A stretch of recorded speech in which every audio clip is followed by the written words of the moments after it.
공동 변호인단의 구주화 변호사입니다. 먼저 정광훈 목사님에 대한 불법 수갑 차용 행위에 대해서 어제 국가인권위에서 신체의 자유 침해 그리고 인권 침해를 인정해 주신 것에 대해서 대단히 감사의 말씀을 드립니다.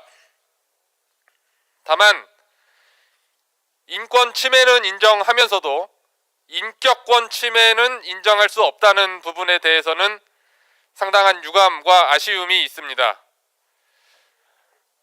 결정문에는 이렇게 나와 있습니다.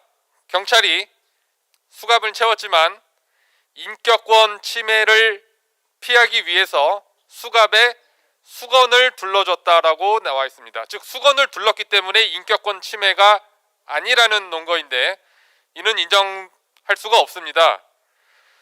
수갑 채우는 것 자체가 불법 행위인데 그것을 수건으로 둘렀다고 해서 불법성이 없어지는 것이 아니고 그 자체로서 신체의 자유 훼손 그리고 인격권 침해가 성립하는 것입니다.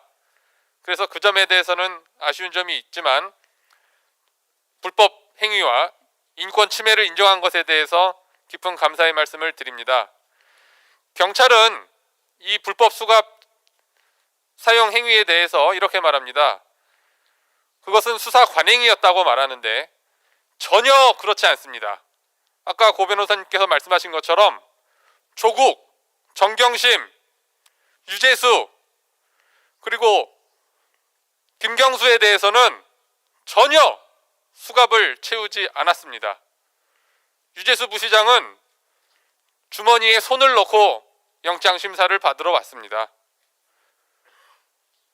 그리고 김경수, 드루킹 김경수는 구속이 된 상태에서 구속이 된 채로 재판을 받으러 오면서 버스에서 내리면서도 죄수복도 안 입고 양복 차림에 서류 봉투 하나 딸랑딸랑 들고 무슨 회사 출근하듯이 이렇게 자유롭게 왔습니다.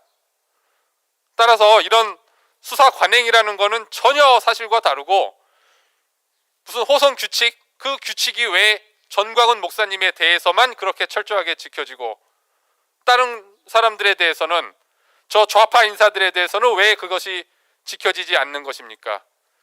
그것은 도저히 받아들일 수 없는 것이고 인격 침해라고 말할 수 있는 것입니다. 특히 그 이재수 기무사령관께서는 영장심사를 받고 나오는 것도 아니라 영장심사를 받으러 가는 도중에 수갑이 채워진 겁니다. 들어가는 입구에서 수갑이 채워져서 그 모욕감을 견디지 못하고 며칠 뒤 극단적 선택을 한 것입니다.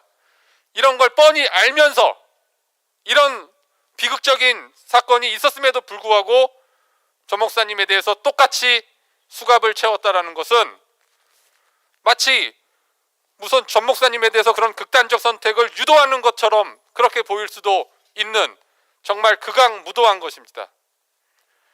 이런 관행은 정말 사라져야 되고 또 인권위에서는 그 수갑을 채운 경찰관들과 경찰서장에 대해서 직무 교육을 시키라고 권고까지 했고 그러한 제도 개선까지 결정을 하였습니다.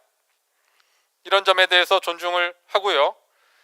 정말 이런 불법적인 수사 관행과 호송 관행 이런 것들 그리고 제도 개선 이런 게 이루어져서 수사를 받는 피의자들에 대해서 정말 인권이 보호되고 무죄 추정의 원칙이 지켜질 수 있는 그러한 제도가 하루빨리 마련되기를 바라는 바입니다. 이상입니다. 수고하셨습니다.